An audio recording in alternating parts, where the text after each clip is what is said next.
At 6:15 in the morning on January 7, 2045, Major Thomas Maguire stepped onto the field at Dulag Airstrip on Leyte and moved toward his P-38 Lightning while watching 3 other Lightnings warming up for a fighter sweep he had never been cleared to join.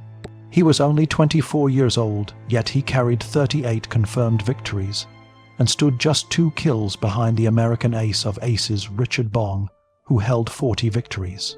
Lieutenant General George Kenney had grounded Maguire in a direct attempt to stop him from chasing Bong any further, but Maguire had reached a point in his life where orders no longer outweighed ambition. The 5th Air Force faced 2 serious problems in the Philippines by early January 2045. One problem came from Japanese fighters still launching from hidden jungle runways scattered across the islands.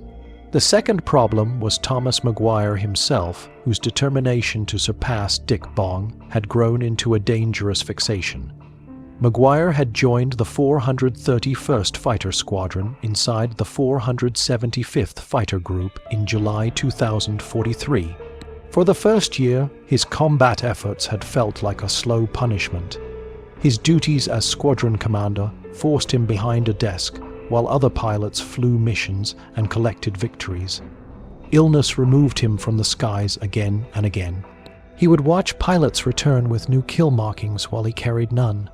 Then on August 18, 2043, over Wewak, New Guinea, everything changed.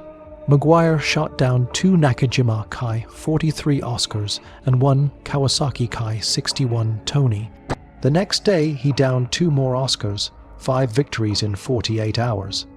After a year of frustration, he had finally become an ace. Word spread quickly through the 5th Air Force that Maguire possessed unusual control over the big twin-engine P-38. Pilots who struggled with its weight and complexity would watch Maguire make the aircraft twist and swing like it weighed half as much. He wrote a full tactics manual that the 5th Air Force used across the theater. In the summer of 2044, the famous aviator Charles Lindbergh stayed with Maguire for several weeks, and even flew as his wingman on missions that neither of them were authorized to fly. Maguire treated the legendary pilot like a spare crewman who could carry out errands between sorties. By October 17, 2043, Maguire held 11 confirmed kills. That same day, he jumped into a chaotic battle over Oro Bay when 7 Japanese Zeros attacked a lone P-38. Maguire dropped into the formation with complete confidence and shot down 3 of the attackers. The remaining 4 tore his aircraft apart. One explosion knocked out his control surfaces. Another ruptured his radio compartment, his cockpit filled with metal fragments. He bailed out at 12,000 feet, but his parachute harness snagged inside the cockpit, dragging him down 1,000 feet before he broke free. He hit the water roughly 25 miles from shore with a life raft that would not inflate because shrapnel had punctured it. A Navy PT boat spotted him half an hour later and hauled him aboard. He spent 6 weeks in the hospital, recovering from wrist wounds, broken ribs, and punctures that would have ended flying careers for most pilots. Maguire refused to be grounded. He returned to combat, and the rivalry with Bong followed him like a shadow. Each time Maguire closed the distance, Bong pushed further ahead. On November 10th, over Ormoc Bay, Maguire shot down a Kai 43. A fragment of the exploding fighter slammed through his canopy, struck his head, and knocked him unconscious. He regained awareness in mid-flight with blood across his face. He said nothing after landing because he feared one medical report would force him off flight status. On December 7th, he discovered another wound. A rifle bullet had pierced his cockpit during a strafing run and grazed his buttocks, leaving his seat soaked in blood. Again, he told no one. Christmas Day 2044 brought one of his most intense battles. Maguire led 15 P-38s on top cover for bombers attacking Mabalac at airfield on Luzon. 20 Japanese fighters confronted them. Maguire engaged, but his guns jammed mid-fight. For 30 minutes, he fought without firing a shot using the P-38 itself, as a weapon drawing enemy fighters toward him, forcing them off the bombers and guiding one enemy aircraft into his wingman's line of fire. By the end, he held 3 more confirmed victories. The next day he volunteered again, and during the escort to Clark Field, he shot down 4 more fighters in rapid sequence, raising his total to 38. Only 2 behind Bong, General Kenny watched both men closely. Bong was already en route to the United States for a publicity tour meant to celebrate him as America's champion ace. Kenny grounded Maguire to preserve that celebration. But Maguire rejected the order and quietly flew unauthorized missions on December 30th, December 31st, and January 2nd. His squadron knew but looked away. Should he score new kills, he planned to delay reporting them until Bong had enjoyed his moment at home. Bong reached San Francisco on New Year's Eve, while Maguire prepared one more mission: a fighter sweep over Negroes Island on January 7th. 4 P-38 Lightnings were assigned for the sweep that morning, with Maguire leading Major Jack Rittmeyer of the 13th Air Force, flying as his number 2, Captain Edwin Weaver, holding the 3rd position, and Lieutenant Douglas Throp flying 4th. At 6:15 that morning, Maguire instructed his pilots on a decision that went against every rule he had ever written. Each aircraft carried 2 external fuel tanks, and standard procedure required dropping them the moment an enemy appeared because the extra weight made a P-38 slow-heavy and unstable in a turning fight. Maguire himself had explained these dangers in his own tactics manual, yet now he wanted the tanks kept because he believed they needed the range to search multiple Japanese landing grounds. He wanted every possible chance to find enemy fighters that could bring him closer to tying Richard Bong's score. The 4 Lightnings lifted off from Dulag at 06:30, each one hauling an extra 1,000 pounds of fuel and metal. The aircraft climbed slowly and pushed north toward Negroes Island while the morning sun rose behind them. Rittmeyer kept tight position on Maguire's wing. Weaver and Throp followed behind, forming an arrowhead through the sky. They reached Negroes at 7:20 and dropped through a layer of low cloud. Beneath them stretched 2 airfields, Fabrica to the north and Manapla to the south. Both had once been active hubs for Japanese fighters, even though bombing raids had tried to shut them down. Fabrica looked abandoned at first glance. No movement, no fighters, no glimmer of metal. Maguire circled once, then turned south to inspect Manapla, which was hidden more effectively under thick vegetation. At 7:35, Captain Weaver spotted a lone aircraft rising from below and off to their left. A Nakajima Kai-43 Oscar, a light, agile Japanese fighter that could outturn a P-38 easily if brought into a slow circling battle. The Oscar pilot should have retreated against 4 enemy fighters. Instead, he charged with complete commitment. Lieutenant Throp saw him coming head-on and broke sharply left. The Japanese pilot matched his movement and slipped behind him, firing bursts from his 12.7mm guns. Bullets struck Throp's left engine and his P-38 shuddered violently. Major Rittmeyer dove to protect him and forced the Oscar to disengage. The Japanese pilot broke off and climbed in search of a new angle. Maguire and Weaver were directly ahead of him. The Oscar banked and lined up on Weaver. Only a few pilots still operating in the Philippines could fly with such precise aggression, and Maguire soon realized who they were facing. This was Warrant Officer Akira Sugioto, one of the most skilled Japanese pilots who remained in the theater. He had logged 3,000 hours in the Kai-43 and had survived years of combat in New Guinea and the Dutch East Indies.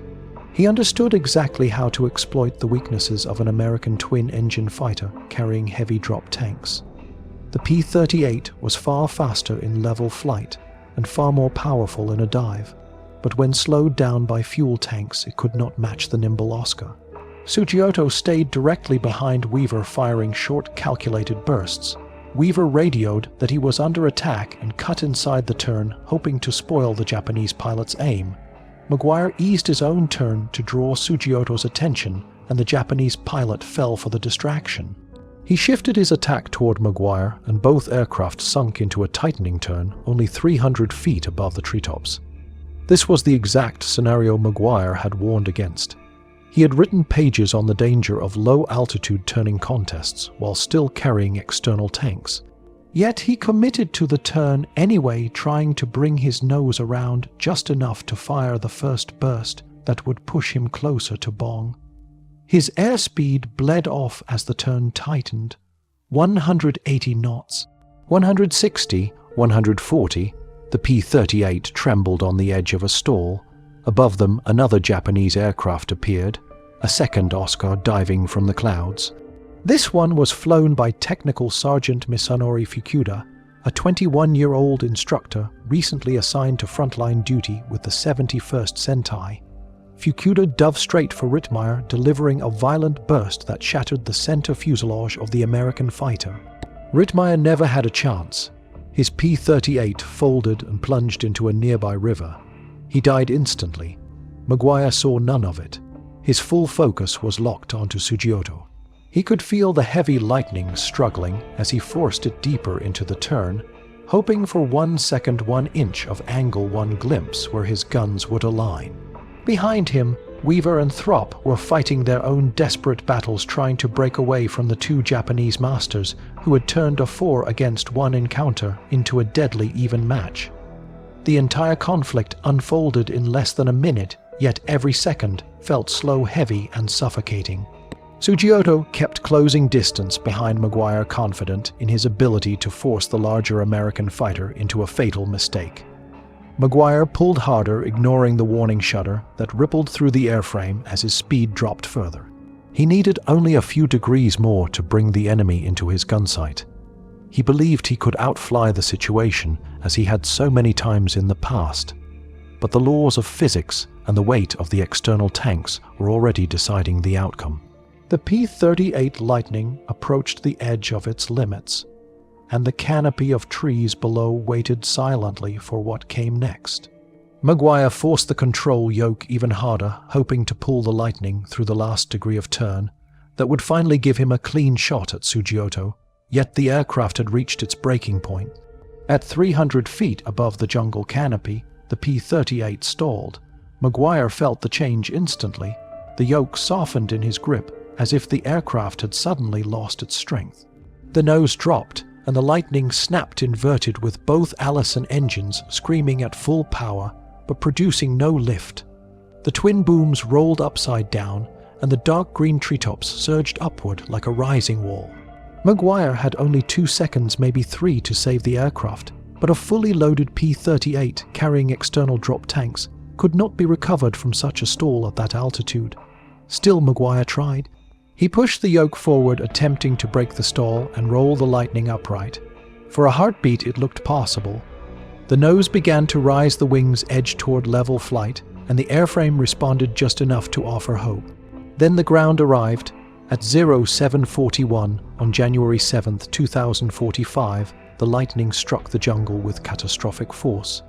The impact killed Maguire instantly, and the aircraft exploded in a burst of flame and black smoke that climbed above the tree line. Villagers from a nearby Filipino community saw the fireball and hurried through the trees to reach the burning wreckage. They recovered Maguire's body before Japanese forces could claim it, preserving the remains of the pilot they had watched fall from the sky.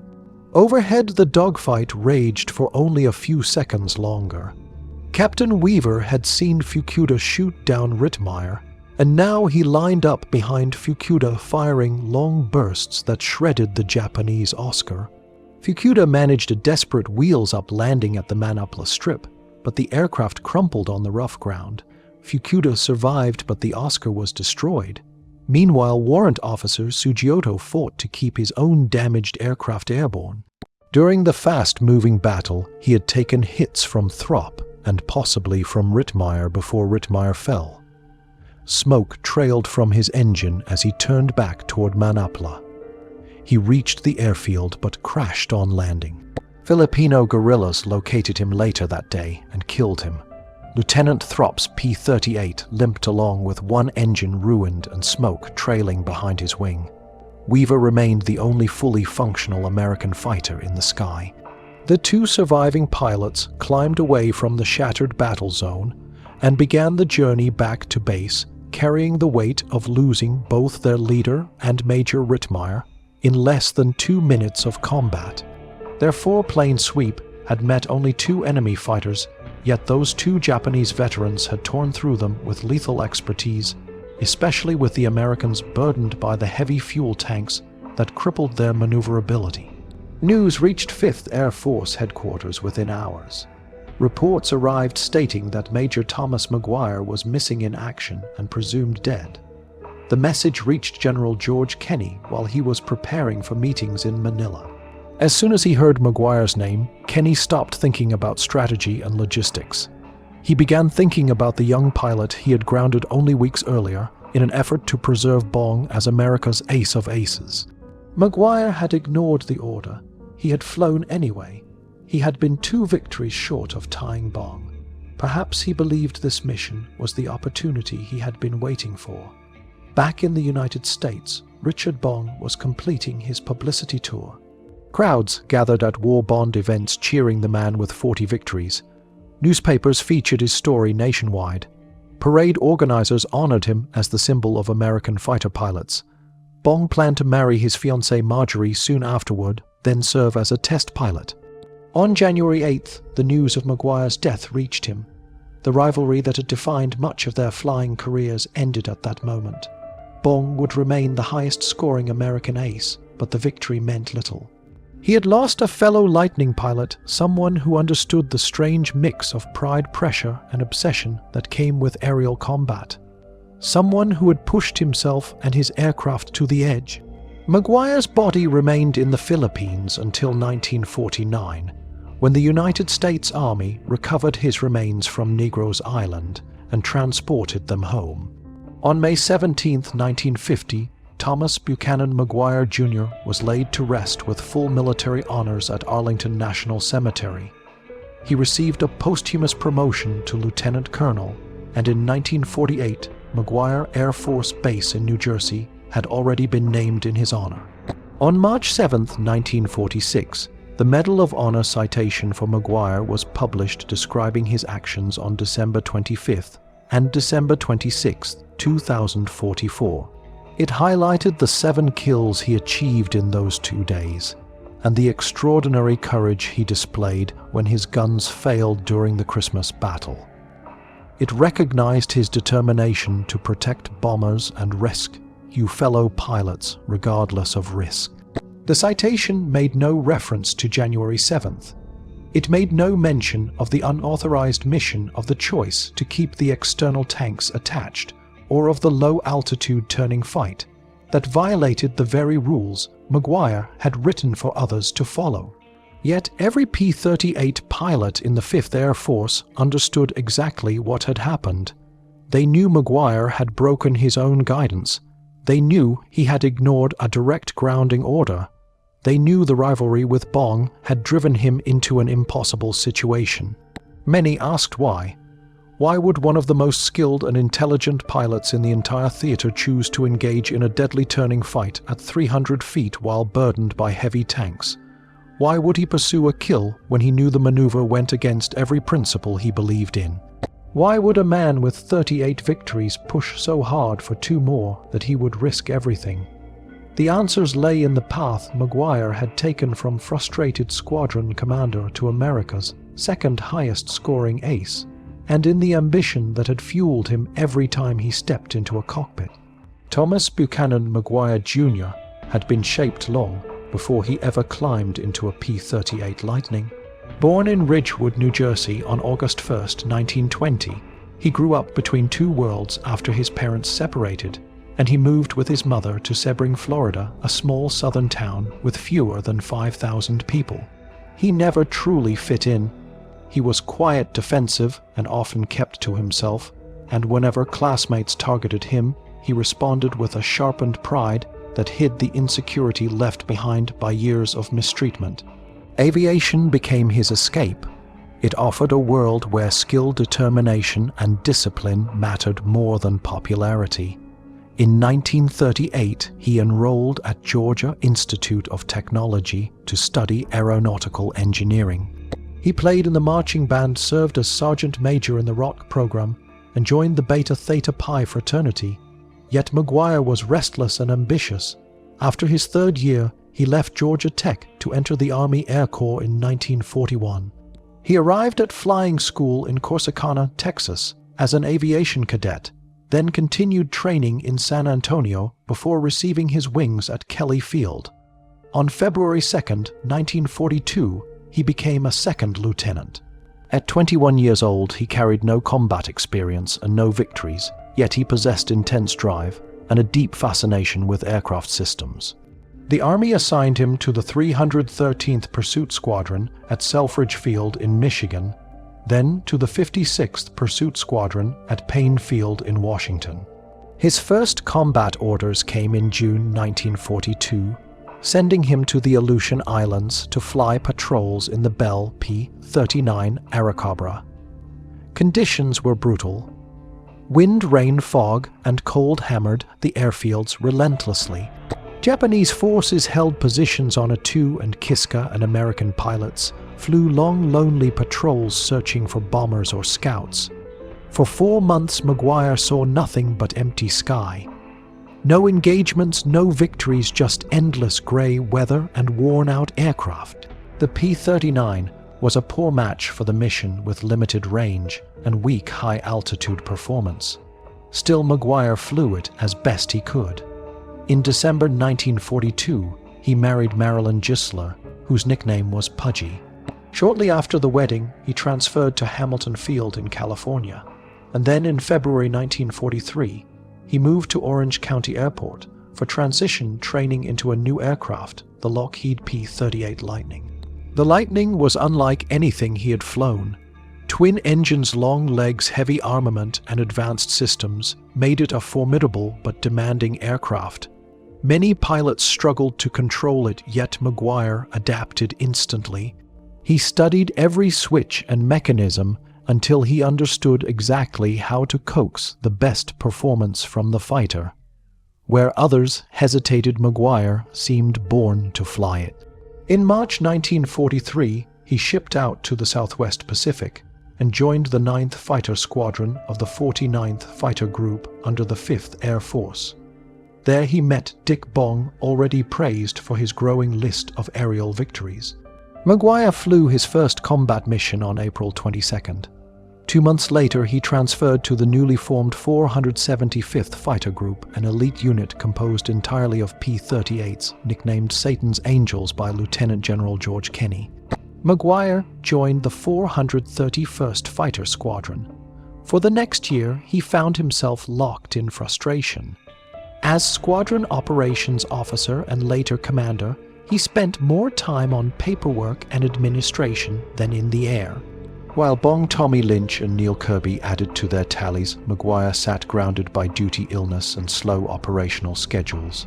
By mid-1943, Bong had 16 kills. McGuire had none. The lack of progress dug into him. He began to prepare obsessively. He personally bore-sighted the guns on each P-38 in his unit, refusing to trust anyone else with the task. He studied Japanese fighter tactics, memorized silhouettes and strengths and weaknesses for every enemy aircraft. He searched for any edge that could make him deadly once the opportunity appeared. That chance finally arrived on August 18, 1943, during a mission over Wewak. McGuire's squadron flew top cover for bombers when Japanese fighters rose in response. In the swirling battle, McGuire shot down 2 Nakajima Kai-43 Oscars and 1 Kawasaki Kai-61 Tony. The next day, he destroyed 2 more Oscars, 5 kills in 48 hours.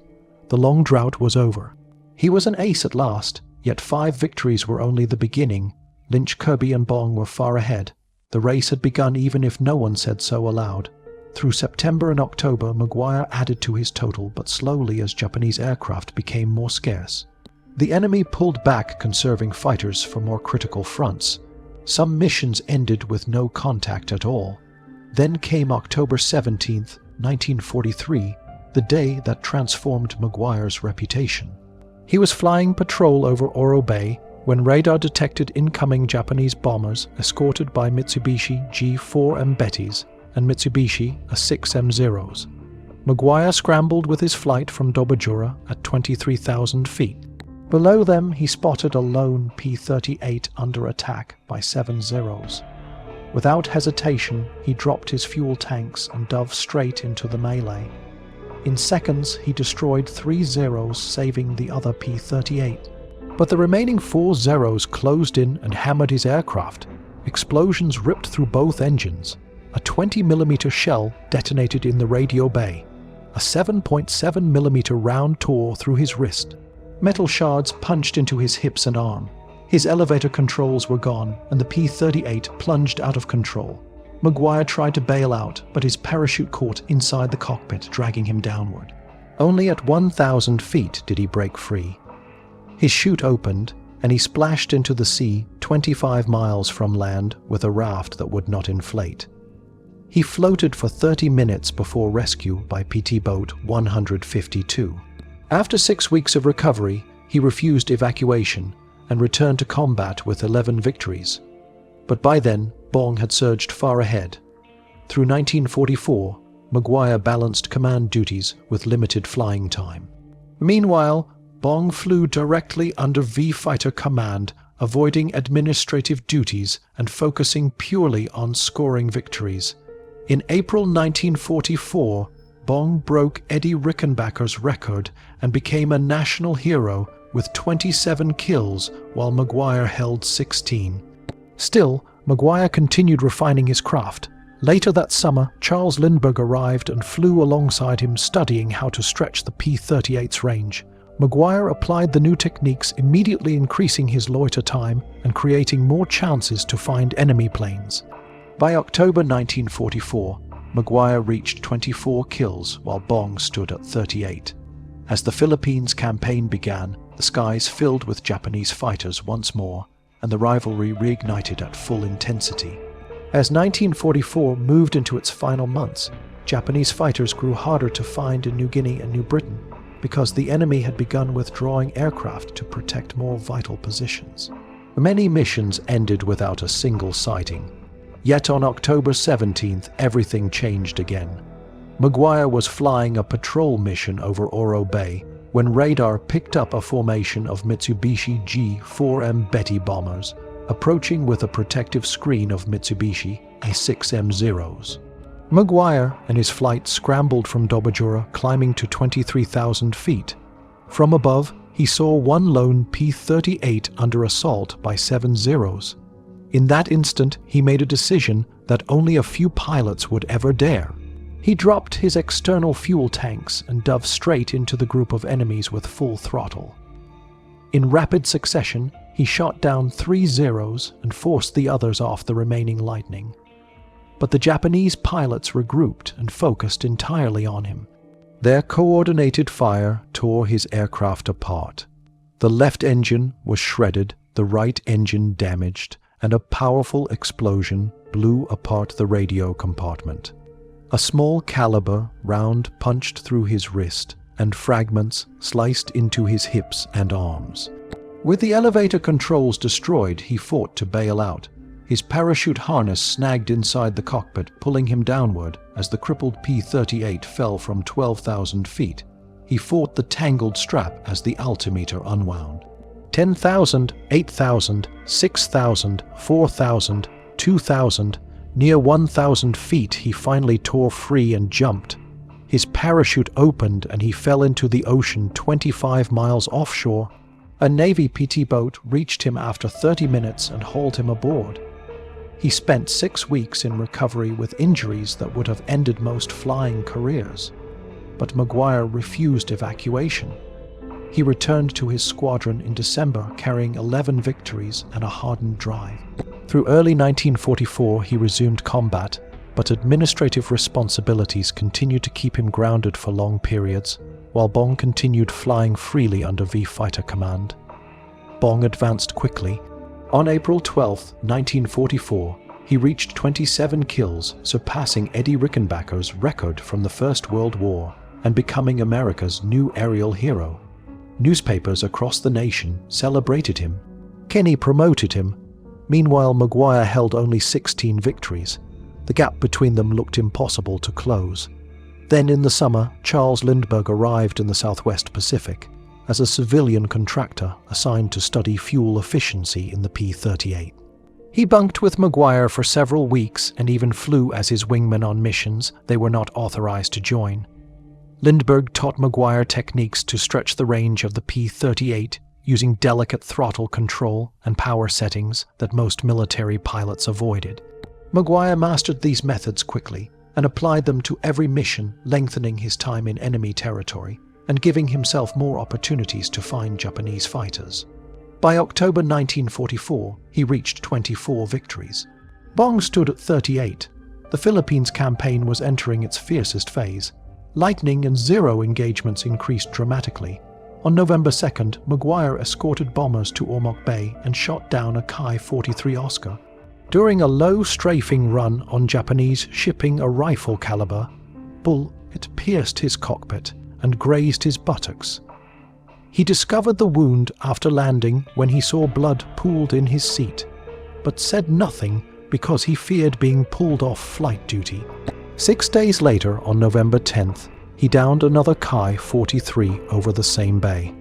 A sharp piece of debris from the exploding Oscar crashed through his canopy and struck him in the head, knocking him unconscious in mid-flight.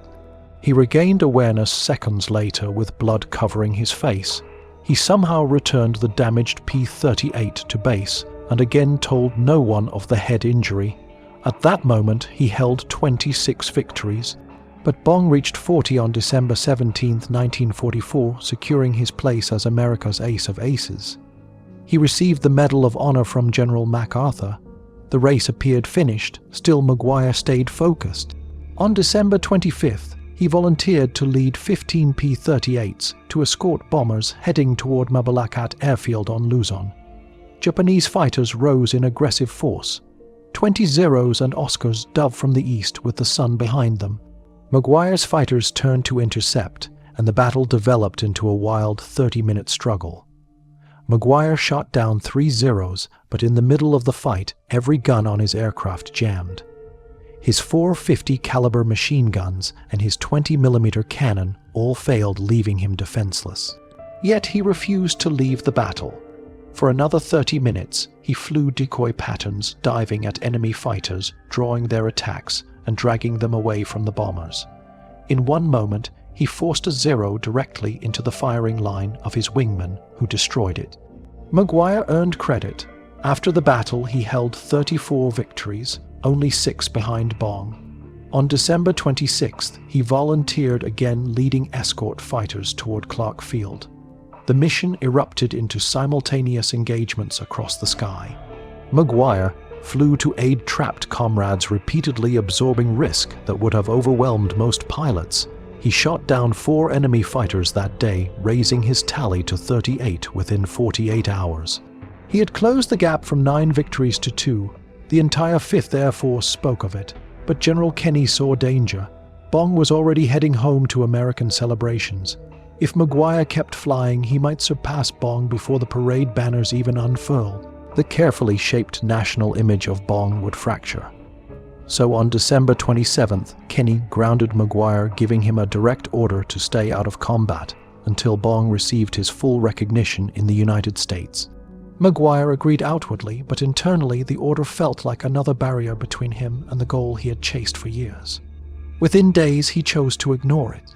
By the time December 27th arrived, Maguire had flown himself into a place far beyond ordinary discipline and far beyond the restraint expected of a squadron commander. General Kenny had grounded him with clear instructions to remain on the airfield train replacement pilots and stay out of the cockpit until Richard Bong received the public celebration that America demanded for its ace of aces. Maguire agreed verbally, yet the fire inside him refused to quiet. He had spent years chasing opportunities that slipped past him through sickness paperwork and limited missions, while Bong flew freely and built an untouchable record. Now Maguire stood only 2 victories behind after his furious battles on Christmas Day and December 26th. The possibility of catching Bong before the United States finished welcoming its champion consumed every corner of his mind. So on December 30th, he walked toward a P-38 Lightning under the morning light, ignoring the order that held him on the ground. His squadron did not report him. They had watched his struggle and ambition for too long, and they chose silence. He took off on an unauthorized fighter sweep, yet saw no enemy aircraft. He returned to base without kills and without hesitation prepared for the next day. On December 31st, he violated the grounding order again, flying another 4-plane mission that also yielded nothing. On January 2nd, he flew a third unauthorized sweep, this time over Lake Gulf again with no contact. Yet these 3 missions revealed the truth. He was no longer bound by orders. He was driven only by the chance to reach Bong. Kenny never discovered any of these flights. To the 5th Air Force, Maguire remained officially grounded and waiting for administrative duty. But Maguire had already decided that January 7th would be another chance. He assembled a 4-plane group for a sweep over Negroes Island and issued an instruction that contradicted everything he had ever taught. They would take off with external fuel tanks attached, and they would keep those tanks even in combat. This single decision violated every idea that had shaped Maguire's combat writings. In his tactics manual, he had stated clearly that the P-38 must drop external tanks the moment an enemy appeared because the weight killed maneuverability, increased stall speed, weakened dive recovery, and made the aircraft dangerously sluggish in low-altitude turns. The proper jettisoning process took 3 seconds, 2 simple switches to redirect fuel flow, and a pull of the tank release handle. Maguire had taught this process to countless pilots, and he had emphasized that failing to drop the tanks would cost lives. Yet on January 7th, he insisted the tanks stay because the sweep required long range, and because multiple airstrips across Negroes needed to be searched for any Japanese fighters capable of granting him the last kills he needed. The logic made sense before combat, but the moment an enemy appeared, the rule became absolute. Drop the tanks or die. Captain Weaver knew this. Lieutenant Throp knew this. Major Rittmeyer knew this. Every P-38 pilot in the theater knew this. The manual itself, the official AEF Handbook 5-11271, said it plainly. Yet when Warrant Officer Sugioto appeared, none of the tanks fell away. Later pilots discussed the fight again, and again trying to understand why Maguire had refused to drop them. Some believed fixation blinded him. He had wanted kill number 39 so badly that nothing else existed for him in that moment. Others argued he was overwhelmed by the demands of the turning fight at 300 feet. Engine, throttles, rudder coordination, roll, control, airspeed checks, and evasive movements all demanded perfect timing, and perhaps reaching down to release the tanks simply never occurred to him as he fought for his angle of fire. Another theory claimed Maguire had trusted too deeply in his own skill. He had survived battles where the laws of physics seemed ready to crush him. He had evaded Japanese fighters repeatedly by pushing the P-38 beyond its limits. Perhaps he believed he could do it again, but the weight of the tanks presented a penalty no pilot could overcome. The Lightning needed speed to survive. With 1,000 extra pounds attached, the aircraft could not hold the tight turn Maguire demanded at such a low altitude.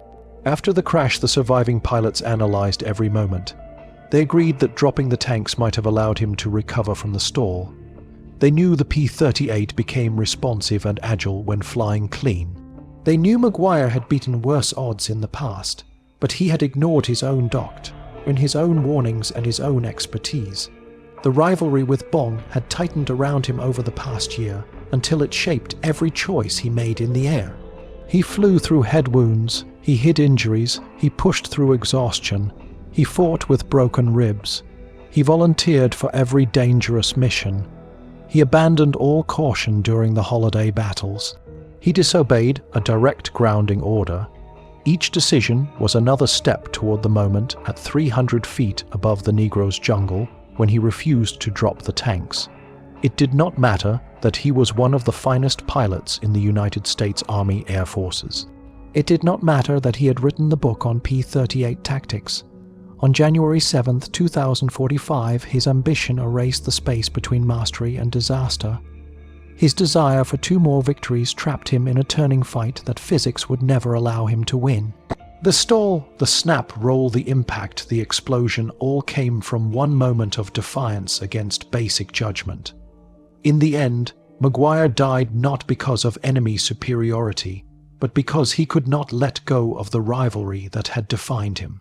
The 3 unauthorized missions Maguire flew in the final days of December revealed a truth that no one in the 5th Air Force wanted to face. He had crossed a threshold where duty could no longer restrain him. Discipline had become secondary to the obsession that had grown inside him since 1943. His squadron, the men who had flown beside him, watched without a word because they understood better than anyone how deeply he had been shaped by the chase for aerial victory. They knew that the order grounding him could not extinguish the need that drove him every time he climbed into the cockpit.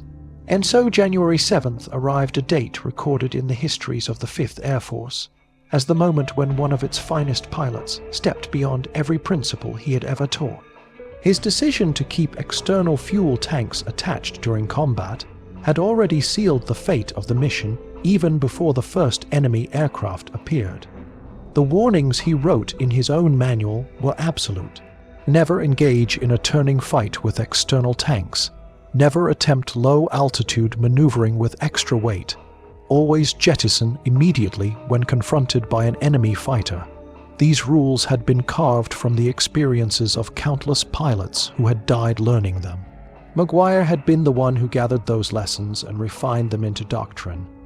Yet on the morning of January 7th, he believed he could bend the truth of physics to his will. His ambition had stripped away caution until only determination remained.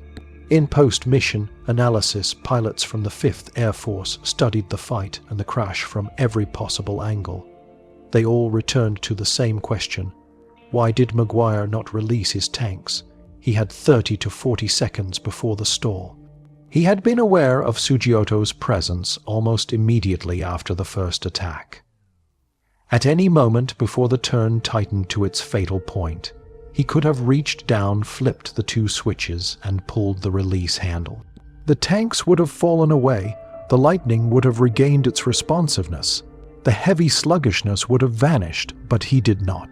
Many pilots believed he was locked onto the kill with such intensity that he no longer registered anything beyond the possibility of victory number 39.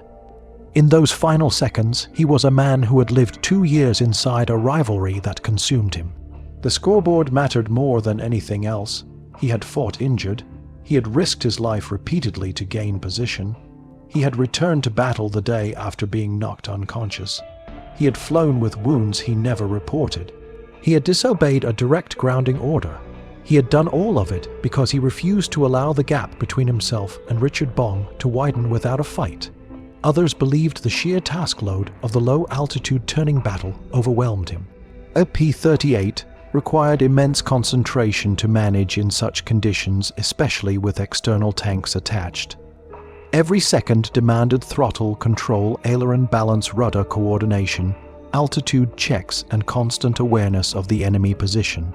Under such pressure, a pilot could easily forget a simple action, even one he normally performed by instinct. A few theorized that Maguire had grown so confident in his ability to master the P-38 that he believed he could outfly the disadvantage. He had survived battles that should have killed him. He had maneuvered the lightning like a dancer across the sky. He had evaded Japanese fighters in impossible situations. Perhaps he believed he could defy the weight penalty and turn harder than Sugioto expected. In truth, the reason may have been a blend of all 3. Ambition, blind focus, and a moment of human vulnerability. The 5th Air Force concluded after reviewing the wreckage and witness accounts that failing to drop the tanks was the primary cause of the stall. Without them, he might have recovered even at 300 feet. With them, the aircraft was bound by gravity and momentum that no skill could overcome. Yet the story of January 7th did not end with the analysis. Maguire's death forced the 5th Air Force to reevaluate its approach. Within 48 hours, General Kenny issued a new standing order. All P-38 pilots would jettison external fuel tanks at the first sign of enemy aircraft without exception. Training programs immediately incorporated Maguire's final mission as a cautionary lesson. Replacement pilots learned his story not to diminish his legacy, but to ensure that the same mistake would never be repeated. They studied the moment when the Lightning stalled. They studied the decision not to drop the tanks. They studied the rivalry with Bong that had shaped every choice he made in the last months of his life. Maguire's tactical teachings remained effective. His manual continued to save lives, but the irony of his death hung over every classroom. He had written the rules that could have saved him, yet in the moment he needed them most, he chose to ignore them. Pilots across the theater spoke about how 2 years of intense pressure had twisted the rivalry between Maguire and Bong into a force powerful enough to overshadow judgment. Bong had never viewed it as a battle for supremacy. He admired Maguire deeply, but Maguire carried a different weight. He had watched Bong rise ahead of him during the early months of the war, while he was grounded by illness and paperwork. He had fought for every opportunity to catch up. Each victory mattered not as a trophy, but as proof that he belonged among the greatest. And when he stood 2 kills behind, he pushed himself beyond the limits of caution. In the end, his final mission became more than a tragic loss. It became a defining lesson carved into the history of the P-38 and the men who flew it. It reminded every pilot that obsession could cloud even the sharpest judgment. It reminded them that skill could not overcome physics. It reminded them that even a master like Maguire could fall when he stepped outside his own principles. His story continued into the final section, where fate tied his legacy and Richard Bong's in ways neither man ever expected. The obsession that drove Thomas Maguire through the final months of 1944 and into the opening days of 1945 had become the force that shaped every decision he made in the cockpit. It pushed him to fly with head wounds.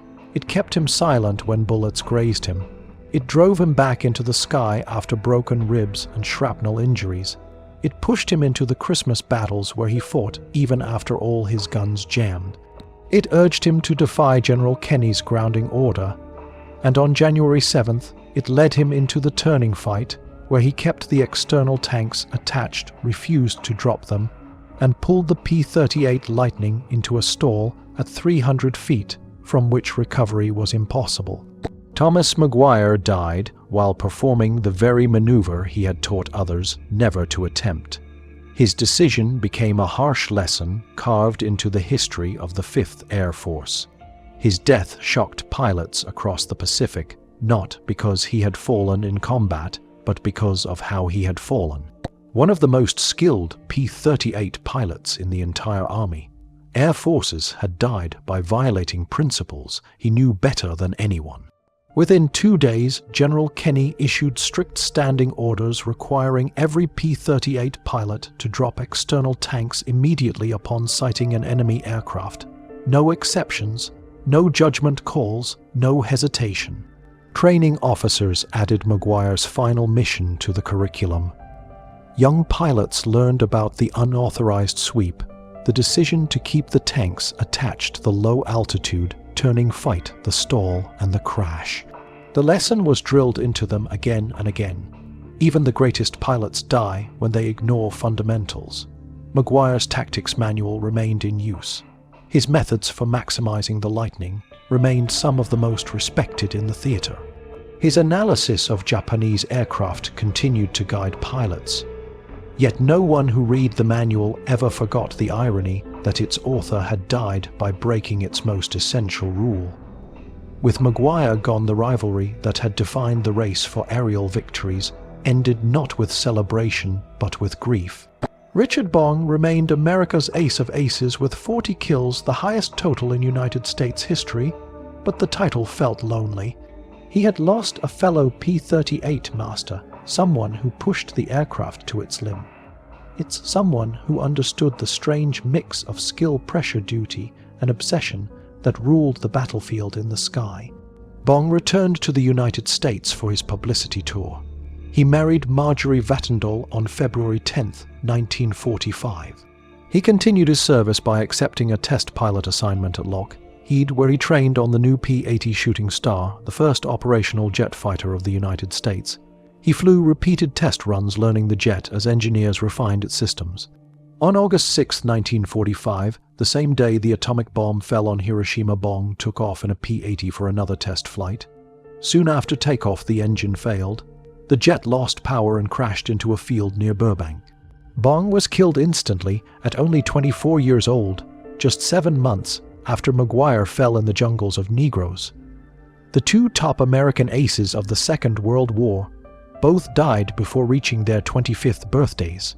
Their legacies lived on in different ways. In 1948, the former Fort Dix Air Facility in New Jersey was renamed McGuire Air Force Base in Thomas McGuire's honor. The base continues operations today with C-17 Globemaster and KC-10 extender aircraft carrying his name across their tail markings. A P-38 Lightning stands on display at the entrance honoring the fighter he mastered through every stage of his career. McGuire's Medal of Honor, awarded for his actions on December 25th and December 26th, 1944, is preserved in the Base Museum beside photographs, mission reports, and artifacts from his combat years. On Negros Island, the site where his Lightning fell, remained known to local villagers for generations. In 2007, aviation archaeologist David Mason led efforts to erect a memorial at the exact crash location. The people of the nearby villages maintain it with respect for the American pilot, whose body their ancestors protected from the Japanese in 1945. They remember him not as a distant figure from another nation, but as a man who died above their jungle in a battle that history almost forgot. The lessons of January 7th continued to resonate through the decades. Pilots and historians alike return to the same truths that emerged from that final mission. Obsession clouds judgment. Rivalry distorts priorities. Even unmatched skill cannot override the laws of flight. McGuire was not reckless by nature. He was brilliant, inventive, disciplined, and courageous. He wrote the manual that shaped the 5th Air Force approach to air-to-air combat. He achieved 38 confirmed victories and saved countless pilots through his leadership and tactical insight. But he died because in one critical moment he stepped outside the boundaries of everything he knew. 2 more kills would have tied the record. 2 external tanks held him back. 3 seconds was all he needed to jettison them. At 300 feet, survival became impossible. History remembers him as a master of the P-38, a warrior who fought with unmatched intensity, and a pilot whose final decision revealed the unforgiving truth of aerial combat. Through his triumphs and his fall, he became a symbol of both brilliance and human vulnerability. His story endures not as a tale of failure, but as a reminder that even the finest aviators walk the narrow edge between glory and catastrophe, and that the lessons written in blood must never be forgotten. If you want more forgotten war stories told with truth, grit, and no filters, subscribe now. Your support keeps these missions alive.